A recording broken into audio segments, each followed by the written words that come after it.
So as listeners know, Trump promised to solve the war in Ukraine in 24 hours. It is now September 3rd. The war is now worse than ever for Ukrainians.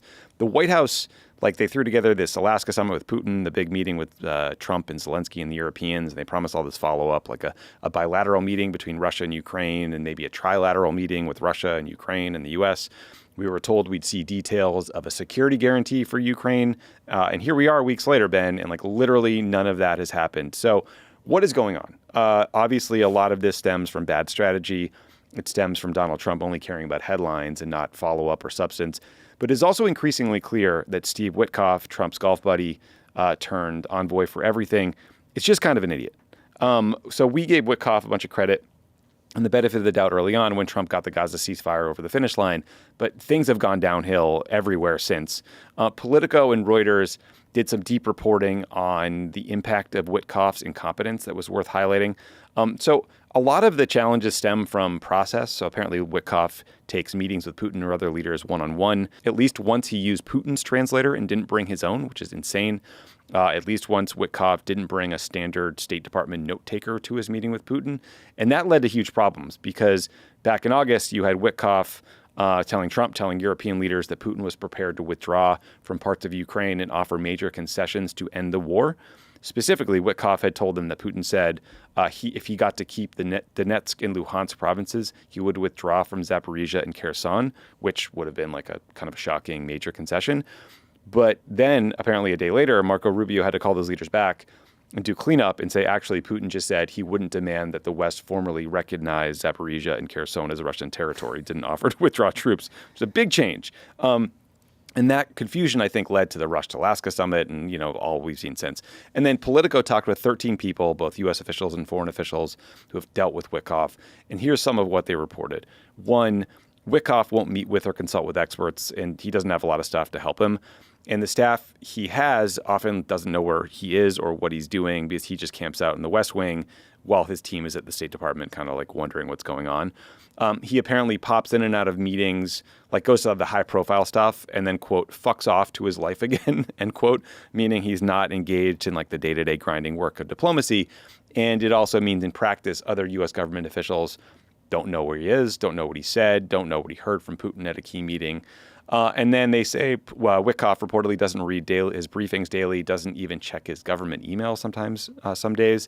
And the story said that even the Russians have gotten annoyed at Witkoff at times because he's unable to accurately convey Putin's messages and views to Trump, though I would note that the Russians specifically chose Witkoff to be their guy and iced out Keith Kellogg, who was supposed to be the envoy in charge of ending this war. So, Ben, of course, the only thing that matters at the end of the day is results. If Witkoff gets good deals over the finish line, I will praise him. But it's pretty disconcerting to read this and know that this guy is not just trying to end the war in Ukraine. He's also in charge of Gaza and all these other big projects. It's pretty extraordinary when you consider the fact that he's sitting alone with Putin in a room. And Vladimir Putin is someone who probably has more, whatever you think of Vladimir Putin, I don't think much of him as a human, probably has more diplomatic experience than anybody in the world. And Steve Witkoff's experience is some real estate properties in Florida. You can chuckle about it, but the common thread of I think our whole conversation today is these Trump guys kind of created a bit of an illusion of competence because they came in and they moved so fast and they did so much stuff and people had to kind of kiss up to them. And there was that kind of short-term ceasefire in Gaza because Bibi was giving Trump a little gift on the way in.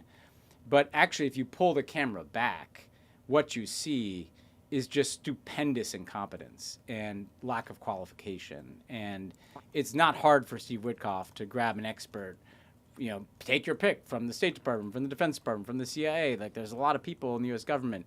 And by the way, they don't even have to be our kind of experts. I'm sure there's some MAGA adjacent experts. The fact that this guy is so casual about conflicts as serious as the war in Ukraine or in Gaza, and just because he, lathers Trump up and talks to him at the Nobel Peace Prize and plays golf with him at Mar-a-Lago, he's managing these accounts. Right. It's truly extraordinary incompetence. And you made the right point too. Kellogg was appointed the envoy. The Russians literally selected. Witkoff was supposed to be the Middle East envoy, and the Russians literally selected him and iced out Kellogg. And Kellogg's only allowed to talk to the Ukrainians.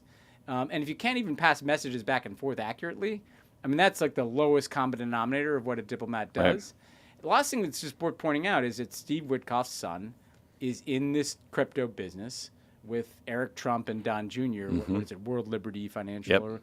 And so he's all, that's part of what's going on too here is like the Witkoff families. Why else do you need to meet alone? Yeah, exactly. So you can talk about stuff like that, right? You can have a little crypto conversation, A little sidebar. Yeah, I mean, to your point about the experts, like, you don't have to do what they say. No, but you should meet with them. You should hear them out. Yeah. It's like apparently RFK Jr., not only did he not listen to like the vaccine experts, he refused to even have conversations with them. Yeah. He wouldn't talk to the people at the CDC.